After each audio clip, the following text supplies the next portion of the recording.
Assalamu alaikum wa rahmatullahi ta'ala wa barakatuh. Il est triste de constater de nos jours à quel point les gens ont une mauvaise conception du mot jeunesse. Pour la plupart des gens, la jeunesse est une période où l'être humain doit vraiment se défouler, s'amuser et profiter à fond de la vie. Comme eux-mêmes le disent dans cet adage, faut profiter de sa jeunesse en s'amusant, car c'est pas en étant vieux que tu le feras.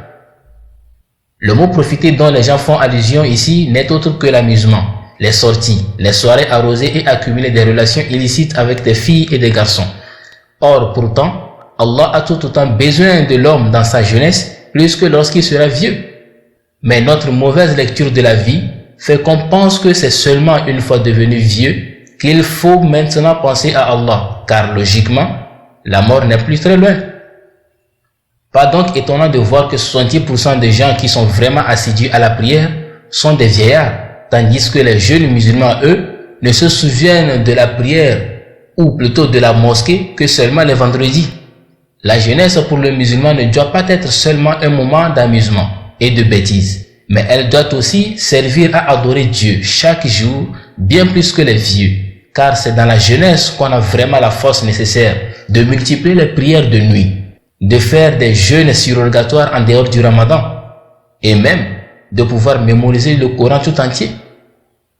Ne laissez pas Satan aveugler votre cœur et vous plonger dans des rêves à long terme. Combien de nos amis qui espéraient atteindre la vieillesse pour se repentir se sont fait surprendre par la mort, les entraînant vers une destination qu'ils étaient loin d'imaginer. N'attendons pas que la même chose nous arrive. Méditez bien ce verset.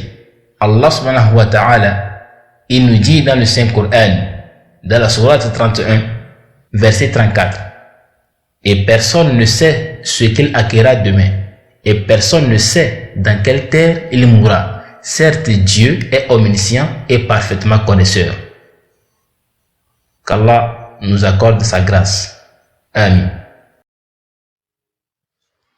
C'était votre frère Bouraïma Misbah.